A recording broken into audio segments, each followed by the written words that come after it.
In this section, we are going to look at average value of a function. And to start with this notion of average value, I want to go back and remind you about what it means to take the average of something. So in general, we say the average is the sum of some numbers divided by the number of numbers we have. So for example, if I'm looking at the set 5, 7, 4, 6, and 3, and I want to find the average, I would say A bar, or the average of this set, is going to be the sum of these divided by how many there are. Okay. And so we can see here when we add this up,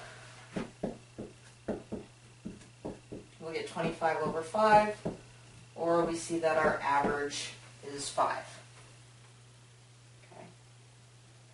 Now, taking that same notion and applying it to a function is a little different.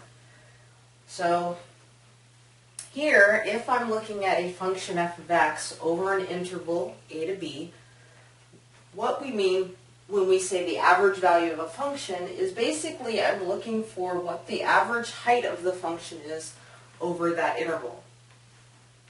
Okay? And again, as we saw in the last chapter, in order to find the area here, so to get this region here, basically what we did was we said we can think of this as approximating it by some rectangles where the distance between the values on the x-axis, delta x, is the width of our function, and then the height of the rectangle at the particular point, this turned out to be, well, we called it f of x sub I, which was our height. Okay. So here what we're going to do in order to figure out the average height is first I need the heights. So I'm going to need my f of x sub i's, and I want to look at all of them over an interval and divide by the number of terms in the interval. Well, again, that's going to be kind of hard. If I look at any interval, there's infinitely many numbers in there. So another way to look at this is to find the average value of my function. I'm going to take the area, so I'm going to find this area, which we know to be the integral from a to b of f of x dx, and I'm going to take that area and divide out by the width.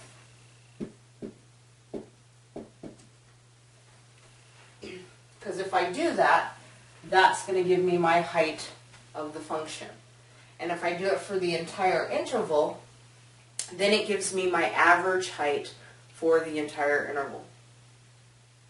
Okay. So this formula here gives me the average value of a function f of x over the interval AB. Okay.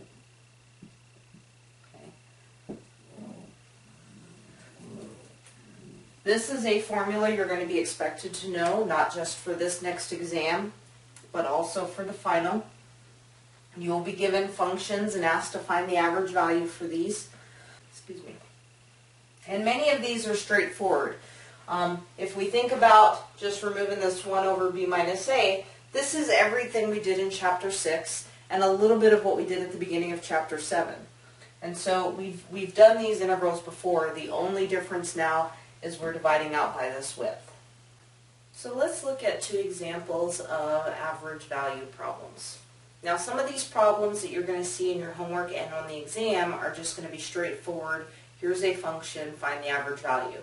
But many of the problems you're going to see in WebAssign and on the homework are going to be a combination of those along with some word problems. So here we're going to look at a couple of word problems. Okay. This first one, the profit function for a certain product is given by this equation. We want to find the average value for the first 100 units of the product. Okay. So here we are going to just set up our integral. We want the average profit, so we're looking for P bar, and it's for the first 100 units. So our interval is basically 0 to 100. So 1 over 100 minus 0, integral from 0 to 100 of our function.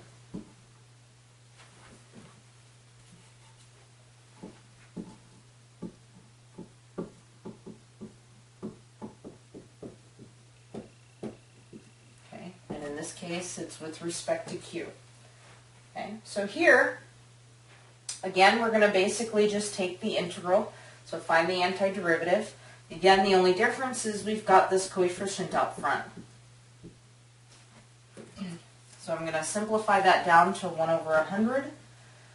Take our antiderivative, which in this case is going to be 369 over 2q squared, minus 2.1 divided by 3, which is 0.7 q cubed, minus 400q. And we want to evaluate that from 0 to 100. Okay. Now, plugging in, so at our upper limit, we're going to look at 369 times 100 squared minus the 0.7 times 100 cubed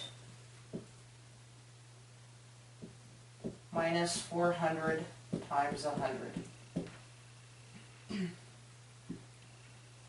And here again, notice at my lower limit, if I plug in q equals 0, at my lower limit everything's going to go to 0.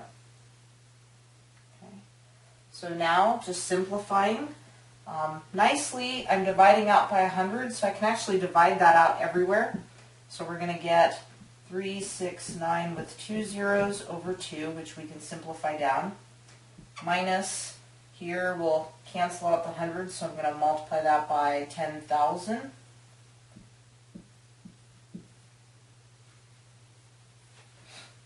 And then over here, dividing out by 100 just leaves me with 400.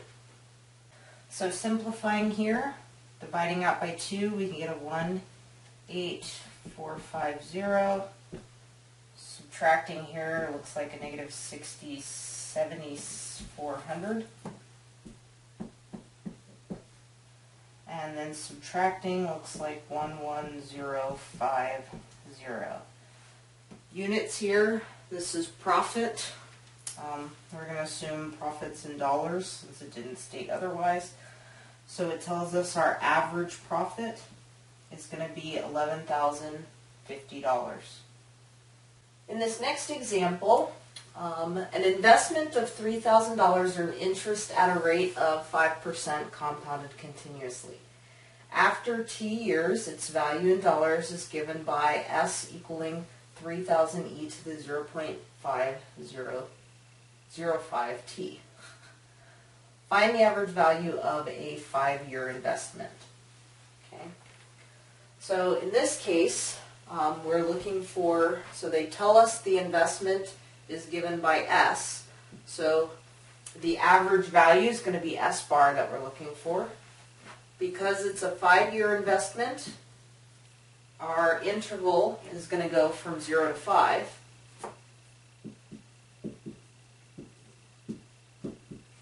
And our function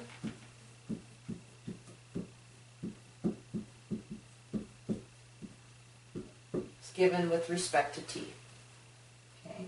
So same thing, now that we've got our function set up, we just want to take the integral.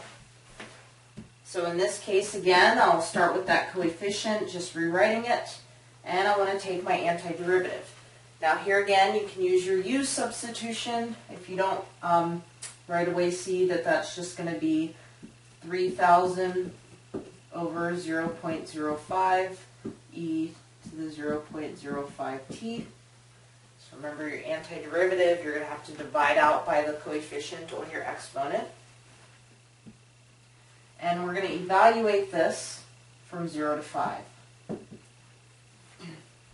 So rewriting, we'll start with this. We'll clean this up a little bit. That's going to be 60,000 e to the 0.05t. We're going to evaluate from 0 to 5. And we can even take that a step further. So we're looking at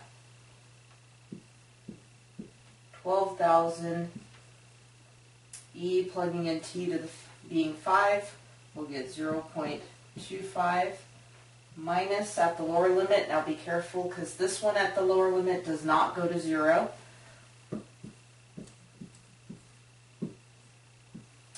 Just the exponent goes to 0.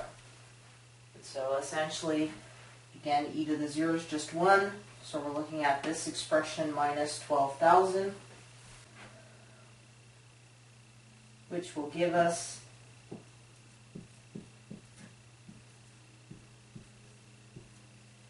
again, this is in dollars, so you should round it to the nearest cent, unless it states otherwise.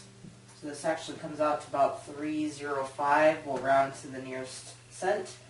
So there would be our average value over the 5-year period. So about $3,400.